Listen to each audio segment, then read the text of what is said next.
Hello, Novels and Bits listener. This is Chizova Katie, your host.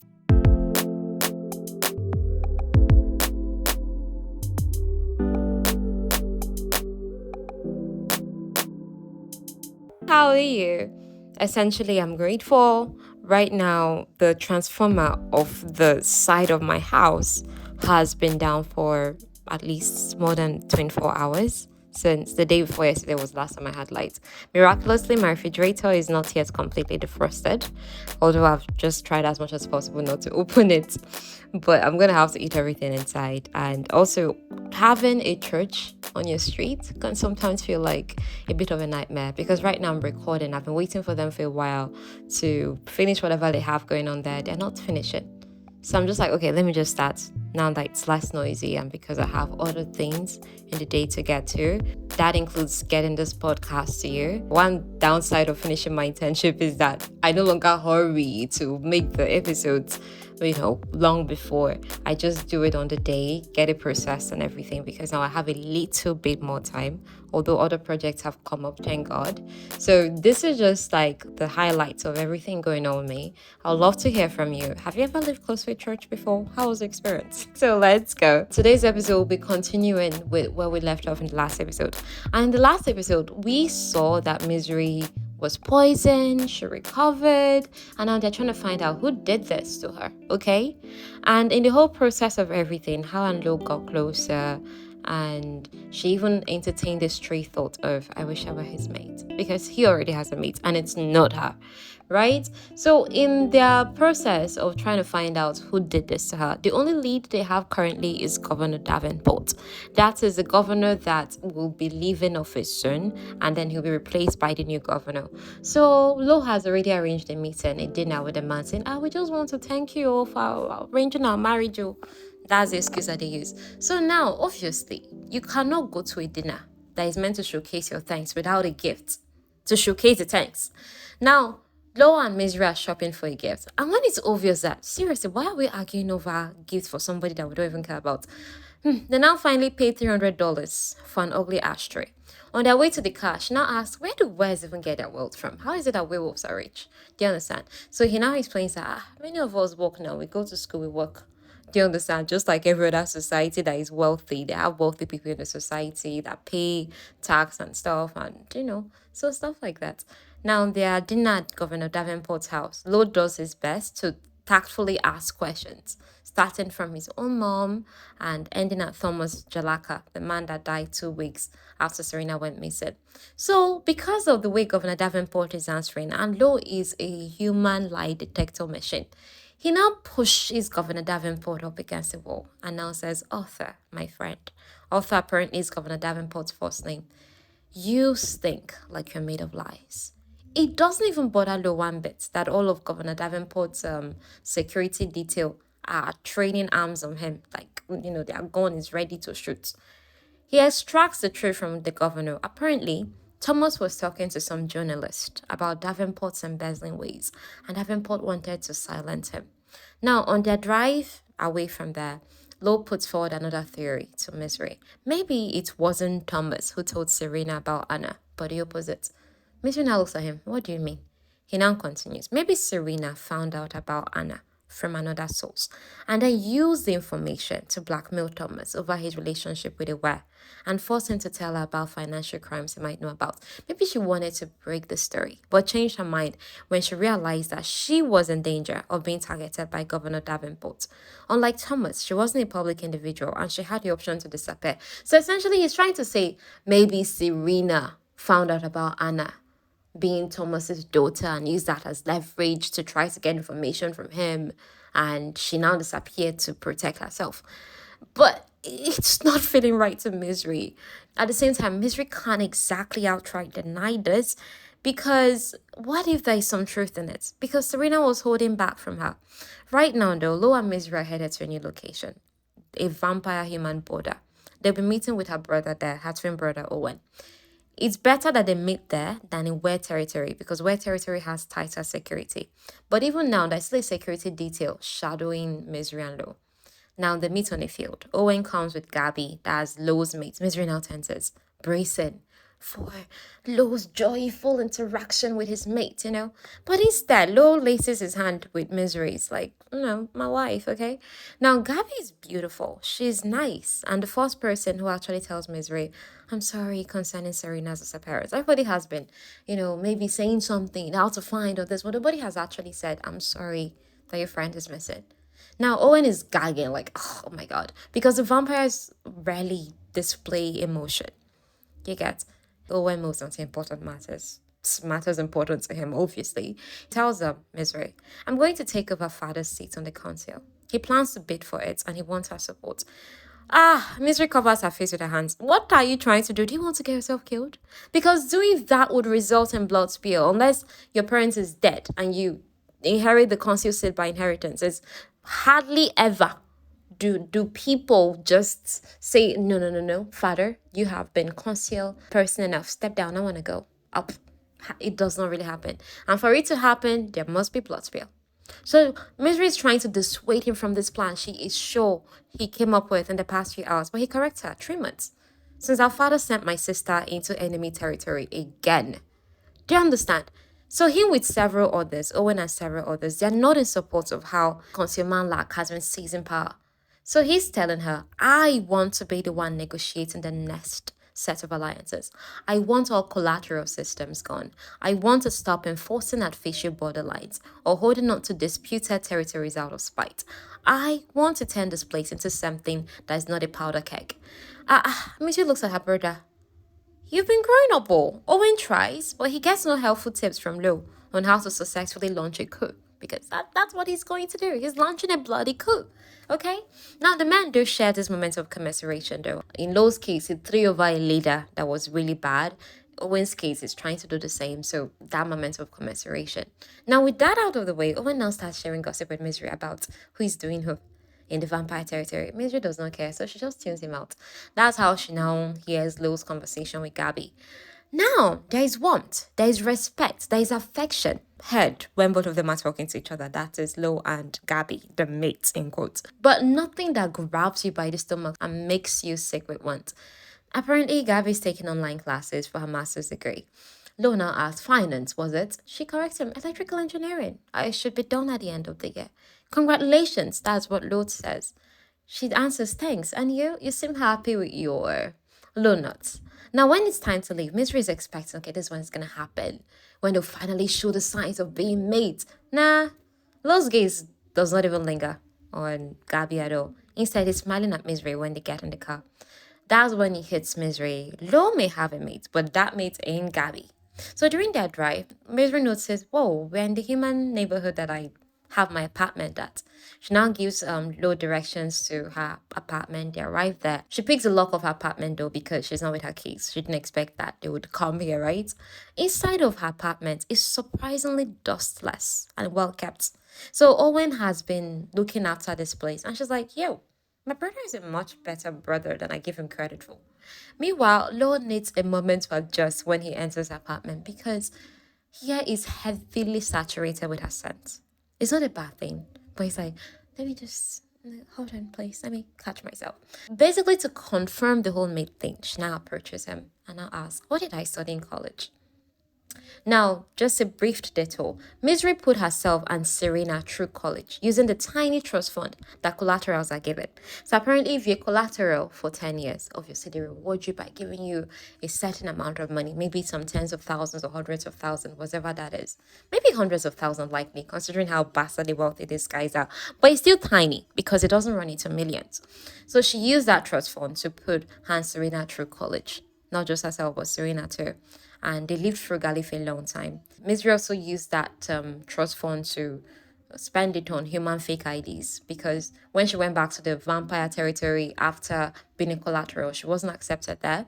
So what she did was pay for fake human IDs and move back to the human territory. You get where she initially stayed with Serena for a while before they both got better jobs and Serena moved out to be on her own.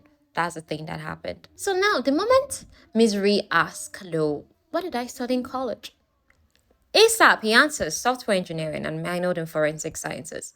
I mean, Jude got it. She now tells him, Gabby, she's not your mate. So he says she? No. Did you think she was? He now explains that Gabby volunteered to be a collateral so the alliance with the vampires can work. A collateral has to be in good health and a blood relative to the alpha. The Wise explained that, oh yeah, well, Gabby's my mate, which is equivalent to a blood relative within a pack. So the Vampire Council, not knowing much about the Wise and how they work, they bought that story. Lo now further explains, I asked your father not to publicize that she was my mate to avoid issues for Gabby once she returned home. Now, there's this moment where Lo and Misery now study each other, and next thing, they're kissing each other. It's the whole him resisting, like, no, no, no, let's not. And she's like, I want intimacy now. There's more detailed explanation about the note. In the last episode, we saw the first time that Misery and Lo were up to couple stuff, but they did not get like intimate, the whole penetrative intercourse thing. Why? Because they're two different species. At least that's what Lo told her. The thing is, the Wares have a regular penis. I'm just gonna say this in as clinically as possible so that it's not doesn't sound explicit. You know, oftentimes when human males ejaculate, it just comes out, right? But in their own case, this nut thing starts swelling like a ball. So the Wares have a penis. And at the base of the penis, like let's say towards where the scrotum is at, they have a cum sac there. And when they are being intimate, it starts swelling, like it starts increasing in size. This is besides the penis itself that increases in size during intercourse, right? And then that cum sac releases when, and that cum sac is not something that can just enter anybody's body because it's big, it's huge at the base of the penis. It's not like the scrotum, like it's before the scrotum. This is the picture I have of it in my head, okay? Now, Misery has questions about it, but waits for the intimacy moment to pass.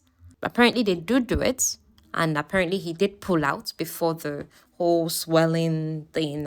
Now, the nut thing doesn't happen to Wes when they're just with anyone. That's what Misery finds out from like poking questions here, poking questions there, and putting two and two together. It only happens with certain people. Now, Misery is putting the clues together. I'm your mate, aren't I? The clues are this. The way Lo reacted to her scent, how he avoided her, and his obvious affection for her. And Lo is not a two-timing type. Now, instead of Lo acknowledging, okay, yeah, you're my mate, or saying something about it, he breaks her heart. He now says, you have been abandoned and mistreated your entire life by your family, by your people, by your only friend. You're fascinated with the idea of eternal love and companionship, but that just doesn't reflect what I feel for you. And this is the things that he knows about her because she told him. And he takes those things right now and flings it in her face. Do you get? And from now on, he now tells her, you and I should probably be apart. He's going to find her somewhere else to live. Oh my goodness. His phone rings. This is Alpha stuff. He's going to be leaving, but he'll send someone to get her. She's turning away when he takes hold of her fingers, pulls her to him, and kisses her forehead. She can't be sure what he says, but it feels like his mouth moves over her forehead and it mouths, I love you. But she doesn't hear it before he sees himself out. And she now locks herself in her bedroom. So baby takes a moment to process her first heartbreak. Baby, by baby I mean Misery. She showers and soon Mick arrives. Mick is the older guard, the one that she calls her favorite, who's the nicest to her. She's now waiting for him to start the car when she feels a bug on her arm. Except it's not a bug. It's a syringe with something that Mick injects into her. Mick is injecting something into her and she falls into darkness. Now, Misery wakes up to Serena shaking her. They are in a wooden attic with shelves stuffed with books. And Misery is in bed. This is where Serena has been held in since she disappeared. And Serena has been counting time. So she's been held here for 3 months, 2 weeks, and 4 days. Serena guesses she's being held in a high-rise with 20 floors beneath this attic. How does she know that? When I flush the bathroom, the sound of how the water runs down the pipe, I feel like I'm, placed up above a high skyrise. Now, Serena has been well mostly, just stuck in here. Serena now makes a plan with Misery. Look, Misery, you have to trial one of the guards into letting us go. Misery can't trial without physical touch. She can't compel, unless she's like having a hold of you physically in one way or the other. But Serena is like, it's okay, it doesn't matter. Instead, when a guard comes to drop food or whatever, Serena now fibs that something is wrong with Misery. You have to take a closer look at her. So Misery follows through, like, and just rolls her eyes at Serena, like, gosh, you're the most useless enabler. Misery now is now trying to show the guard, like, look, something's wrong with my eye, and I'm not really sure. Can you see it? Can you see it? So the guard is now forced to focus on her eyes, right? And it's a wear guard that is actually guarding them. And the fact he's where makes them assume Emery is actually behind them being held. Misery now continues on, just see, my eye is not the way it's supposed to be. That something is there. She almost has him in a trial. Like she feels herself sinking into the guy.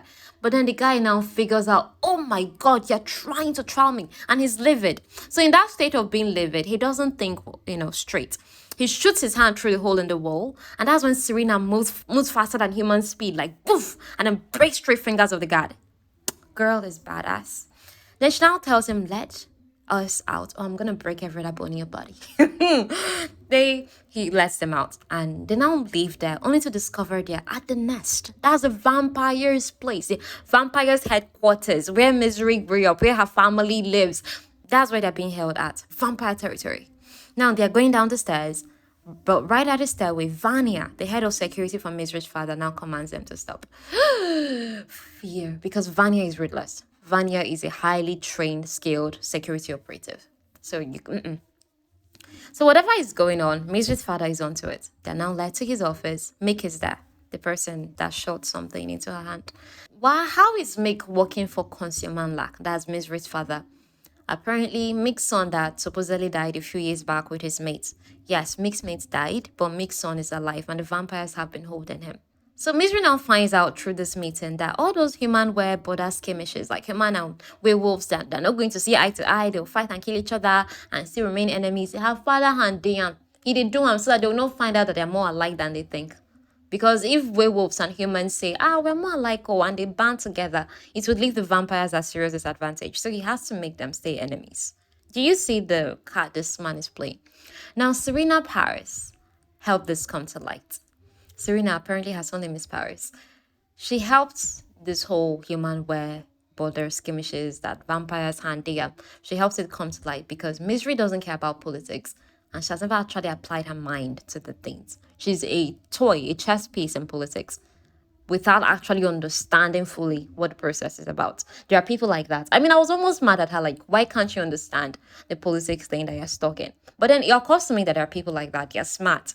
They're really awesome at what they do, but they don't have a choice that they don't have a choice. It's like me and pharmacy.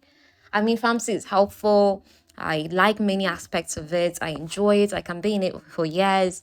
But it's just not the thing I want to suffer for. You understand? Don't stress me. That kind of thing. Now, Misery's father, that's Consumer Lack, he's been trialing Governor Davenport for years, inserting hooks and ideas in his brain. So Governor Davenport has literally been his puppet. Consumer Lack's puppet. That's how, through the governor, Consumer Lack learned about the human child, Serena. So Serena is actually a hybrid too, just like Anna, human So he put Serena to be Misery's companion and watched her for signs. There was no signs of her half. And then Serena grew up to be a regular woman until she started her few days of disappearance at a time that matched with full moons. So her half was calling. Then Serena was also poking around the human bureau for info to what was going on with her. So around this time, Thomas Jalakas was director of the human bureau. He checked on his former lover, Maria Morland, that is Lord's mom, late mother. Now discovered Anna, that is his child with Maria, and became obsessed. Thomas became obsessed with finding a way to reach her. That's when he and Serena's world collided. They scheduled a meeting that never held because Misery's father intercepted it. Remember, he does not want humans and werewolves to, have peace. That's the thing. That's why he killed Thomas. He now tried the governor to arrange an accident because the governor believed his embezzlement was at risk of exposure. Why? Where's vampires? Humans have numbers. Where's are stronger? Vampires are the weakest breeds. Now, vampires have survived in North America by making strategic alliances and ensuring humans and wares keep hating each other, blind to their similarities. But with Serena and Anna's existence, their eyes could open to, oh my gosh, we're so similar. And that's ultimately the fall of vampires, okay?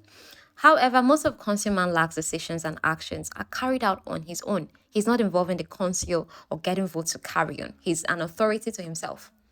It annoys him to no end that Maddie Garcia is not interested in meeting him. She's not giving herself opportunity to be puppeteered by him. And that was annoying Consumer Lack. So now this party is hitting up because Lowe comes in handcuffs. And it's Owen that brings him inside. So Owen apparently betrayed them. Now Consumer Lack tried and failed to trial Lowe to hand over his sister. Do you see? He wanted Lowe to hand over Anna. And Consumer Lack was actually behind the poisoning debacle. He actually intended to kill Misery for the good of all, like he likes to say. His intention was to kill Misery, not even for her to be down. The whole intention is that, Mick already gave, what's his name, Consumer Lack info that Misery is actually Lowe's real mate. And with Lowe being hurt and heartbroken over losing his mate, they could take Anna. That is, to Consumer Lack, Misery, his daughter, is nothing but a sacrificial lamb. Now, Consumer Lack puts a knife against Misery's throat, drawing blood, and now tells Lowe, hand over Anna in exchange for your mate's life. Obviously, Misery cares about that little girl, and she's like, don't you dare, I'd rather die than for you to hand over Anna to this person. She's just sad that Serena and Lowe will see this, but hopes they survive and live happy lives. I mean, Misery is that kind of person who's like, if I'm gonna die for the greater good, sure, but let me die on my own terms. Let me die fighting for the cause I want to. She really doesn't hold that much value for her life. The only other person I know that lives like this is Sarah. Sarah is in this story that we're still going to do. I did that in the other podcast, but I didn't finish it. So I'm considering doing it again, A Shadow in the Ember. Sarah has very little regard for her life as a result of being a chess piece. And it gets worse. Sarah's story is so heartbreaking. I think Misery's on his learning walk. So anyhow, we might do Sarah's story. So please look out for that. A Shadow in the Ember by Jennifer L. Armentrout. That's where we'll see Sarah's story. So anyway, at this moment where it's like all hope is lost, Misery's gonna die, Serena now gabbles something only Misery makes sense of. And that's the one thing Consumer Lack. Obviously, Consumer Lack trialed Serena to get all the information that Serena knows. But one thing he wasn't able to trial out of Serena, because Serena did not even have the ability then, was that Serena can shift. But Serena passes this information codedly to Misery in that their garbled language that only both of them understand. So Misery asks for last words with her mates and then now tells Lowe that Anna tell her she's as annoying as Sparkles, that's the cat, and that thing she isn't able to do, that thing she's worried about, that why is it that my friends can shift, they can turn, and I'm not able to, Anna was concerned about that. Major now said she shouldn't be sad about it because she'll grow into it and she'll definitely be able to do it by the time she's 25 or so. So Lowe gets it. He kind of gets what Misery is getting at, and then he now gives one order. Now. Owen removes his binds, and in a flash, two huge white wolves who hold nothing back. Yes! 2 hours later, all of Consumer Lack's enforcers are down, and he's held in his office. Gabby treats the wound on Misery's neck. I don't know why they don't have super healing here. Anyway, Owen comes to get Misery to take her to the office. They talk while walking. Owen's people cracked the footage on the day of the break-in to Serena's apartment, and they saw Mick. The call that Lowe got when he was with Misery in her apartment was from Owen, because Owen has decoded the person that broke into the apartment. And he did not tell Misery that one. No. I don't know why all these people always be feeling like they should handle this thing on our own. So as he went to go and meet Owen, that's when he now saw, that is actually Mick that broke in to Serena's apartment on this day. That means he has a hand in all these things. And he's the same Mick I sent to go and get Misery. Lowe lost his school. But even with that, it's still Lowe that came up with a plan that, contact your father. Bring me in as prisoner. To show that you're loyal to your father, and then we can do something. Now, because of Consumer Lack and his advanced senses, they put a blindfold on him so that somebody who accidentally enters the office, he doesn't trial them to release him and stuff. So they put a blindfold on him and noise-cancelling earphones. He's too calm for Misery's taste. He now says, I'll do it all again for the good of all. Owen busts his bubble and now tells him, as I take over your place on the council, I will work hard to undo every shitty little thing you have built in the last few decades. I'm going to broker alliances with the West and with humans that won't just benefit us. I'm going to do everything I can to facilitate truces between them. And when this era is at peace and the vampire's influence, is reduced to near insignificance. I'm going to take your ashes and scatter them where the borders and entry points used to be, so that whales and humans and vampires can step over them without even realizing it. Daddy, it's so cold. It's perfect. It's so temp. Do you understand? Now, Misery just looks at the man like, I have nothing to add. And the defeated look in Consume Man Black's eyes is delicious. They blindfold him back, put back the earphones. Owen is not kidding about his plans. He's friggin' serious. Now, Misery has questions about Mick's son, what will be done to Mick, and everything's in control. Now, Misery goes to sleep in a vampire bed an hour after the sun rises. It's a thin mattress with 3 feet wooden platform above it to block out the sun. The first time Serena saw it, she's like, this is basically a tipped over coffin. It's super comfy though, and Misery hasn't seen something like it in the human aware territory. Now, before drifting off to sleep, she now wonders about her future. She's like, okay, since everything is out now and there's no need for the marriage of convenience, my old job is gone. So, well, I gotta buffer up my CV and apply for new jobs. Okay, that's the direction my life would likely go. Now, she awakes at sundown and Serena is lying in there with her. When Serena now kind of wakes up a little, she's not like, why did you never tell me? So Serena now explains, it was confusing at first, and then, Misery, you hate Wes. She's like, I don't hate Wes. That's like, you're always making jokes about them. They run after mail carriers, obsessed with squirrel. There was also that night we met that wet dog that stank so bad. Misery's like, it was a joke. I had never even smelled a were at the time. I didn't even know anything about them. I was joking. So that's why Serena didn't tell her. She just felt Misery hates Wes. Also, Serena learned to shift in captivity. That was why Consumer Lack was not able to trout that out of her. So she'll just practice shifting. She knows the corners of that her cage that does not have cameras, so she'll shift there. She now explains that shifting is like flexing a muscle in her brain. She exercised that muscle. Now, they both apologize to each other. They hug it out, sisters. Now, 3 days later, Misery barely sees Lo. She knows he's mostly in closed-door meetings with Owen and Maddie Garcia. She doesn't care to be part of it, but wishes to be there. This is that thing again about Misery. I don't know. I think most of the fantasy books I've read, the females wind up being front and center of these political machinations. You get, but Misery is not that way. She's like, okay, I've played my part. I'd rather step down and let you all finish up the rest. Do you get? This is actually the healthy, realistic version of it, right? But we like fantasies to have like kick-ass heroines who are like, in the thick of it. You get. Now, people can be brilliant and not want to rule the world, choosing ordinary existences and to exist in their own capacity. That's okay if that's what they really want for themselves, like in Misery's case. Now, it's a leisurely 3 days for Misery. She's mostly spent it with Serena, but Serena is now like telling her, I want to spend more time with Wes to understand that part of myself better. She sort of asks Misery's permission, and Misery's like, of course you should find out more about your Wes side. Come on, take it. So Misery now meets Owen. She's no longer a collateral, but she tells him she wants to go back to Lo's house so bad. And she kind of wants Owen to say she has to, but nah. He's like, you don't need to, but yeah, well, it's your decision. So she snatches his car keys, drives herself and Serena back to the territory. That is, to the werewolf territory.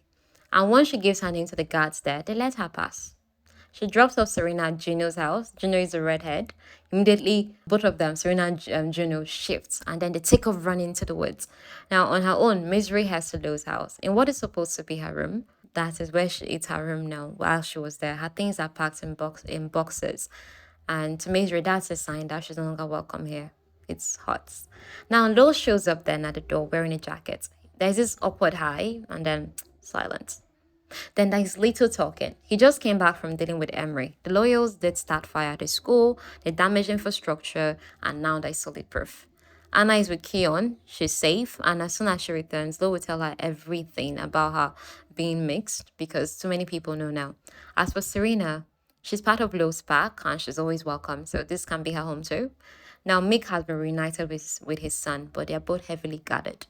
Any other person and Lo could have just sensed they were lying. But Mick's sense had changed drastically. It was sour and bitter and overpowering. But I figured it was grief, that losing one's mate and son would do that to someone. So this was why Lo was not able to send it out that Mick was a traitor in their midst. Because his sense has just been so sour and bitter, overpowering. So he just interpreted that to be grief. There's another story I did. Like, never trust people who've lost a lot of things. Like there's this story I did. I think the serpent and the wolf, a fantasy. I didn't do it on the podcast. I read it actually. And the person that turned out to be the major traitor there, I don't want to spoil it for someone who might want to read it. Is someone that is very close to the good guys. And the main girl self even liked him and thought just like Misery, oh my god, he's so friendly. Do you understand? But the guy too had things he lost. He was basically siding with the bad guys. Why? To take revenge. Yes, he cared about his good guys, oh, but he was thinking, oh, I could side with them to get something. After all, she self is not even really part of us. Just like Mick is like, Misery is not her father that is even doing this thing, self. So if her father wants her dead, how is it my fault? It's not like I'm hurting any werewolf, but he was in fact hurting werewolves. Anna was at risk. Lo was at risk. Do you understand? So it's something like that. See people that are grieving, do not trust them. Just keep them one side and I tell them sorry. Finally, Misery is now blunt. She now tells Lo, considering everything that's happened, you lied to me about me being your mate. You threw the things of my past I told you at me to help me. Lo looks genuinely sad. But he still tells her you should not use where words you cannot comprehend, like the whole things like mate and stuff. He said that a few times, before now. The moment he said that, she's like, okay, I'm done here. If at this time I'm trying to tell you that you actually hurt me, as you telling me don't use words I can't comprehend, then I'm done with you. No, I'm not doing this anymore, okay? She's backing off when he pulls her back. He wraps an arm around her. He now explains that he doesn't want her to make decisions based on his needs.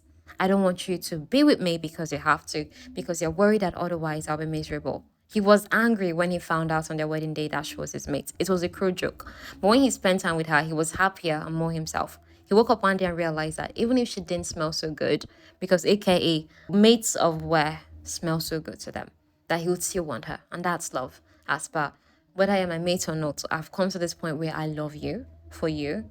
He just doesn't want her tied to him because she would rather have. She now cuts him off. She now tells him, listen, if I want to be in love with my stupid white husband, I'm going to be in love with my stupid white husband. Whether he wants to admit that he loves me back or not. And that is more, I'm going to be living here. So he can unpack those boxes right now. I'm going to be in Anna's life because she likes me and I somehow like her, okay? And listen, my best friend is also where. There's that. She's still talking when he cuts her off with a kiss. So she's staying. There is a certainty of us now. No longer just the ones that marriage put them in, but the one that he chose himself. Now she wants a nut thing to come undone inside her this time. And he's worried that, but I'm gonna hurt you if we're intimate and I let the whole nut thing happen inside you. Then she now tells him, then you hurt me a bit, like I hurt you when I feed from you since I'm ripping your skin. And then after a few minutes, it gets really good for me and I think it does for you too. So deal with it, okay?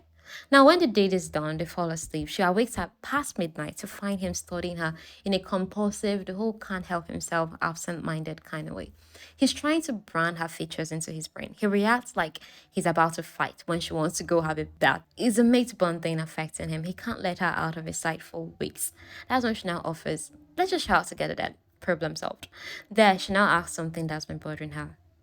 While they're showering, she now asking. She now says, being with me means that you can't build another well.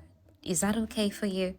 He now tells her, the idea of doing any of this, like the thing I do with you, with a where, died the night I met you. There wouldn't be anyone else anyway.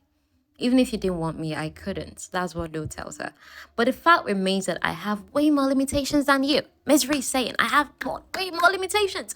Is it going to be weird that we're never going to go for a run in wolf farm together, that we'll never take a walk in the sun, have a meal together? I think the meal thing might actually happen because she's just going to learn to eat. But knowing that's not really nourishing her, it's just like, oh, I'm eating for fun. Okay?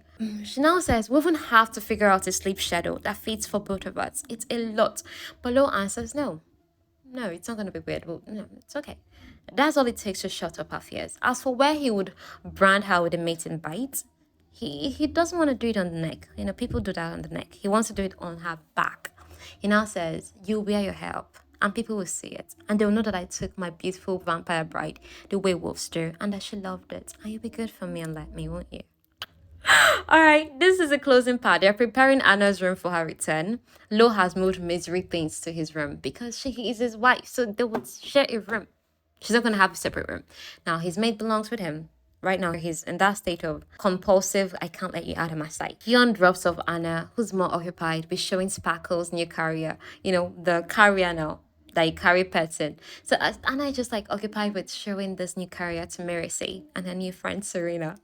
So when Keon steps into the house, without being occupied doing that now, Anna, she doesn't even have time for her big brother Lou. She's like, oh, hello. All right. Hey, Miracy. Hey, Serena. All right, look at the sparkles. Oh my god, I love this little girl. Now, when Keon steps into the house with Lo and sights Serena, his body stumbles as though he walks into a brick wall. He almost shifts. He's like, yo, what's that? Because Keon actually, I think he's one of those alphas that took a vow of celibacy, just so he can focus on his pack. But right now, fate has other plans for him. His own mate has come into the picture. And this is where the fandom is screaming, Ali Hazelwood, write Serena's story with Keon. I don't know if she's going to honor that request. Okay, Bosha, love theoretically world is connected, but it's not exactly like a series. But anyhow, let's see what happens. This is the end. This was fun. Please tell someone, send it to someone. This episode is a little longer than usual, but I hope it's worth it. And I think from the next episode, I'll start doing the whole trying to put ads, in terms of, okay, if a product has helped me or a service has helped me, I'm just going to add it here so that you can easily access it for yourself or for someone too. So this is all that there is. See you next time, Nuber. I love you. I appreciate you. Mwah.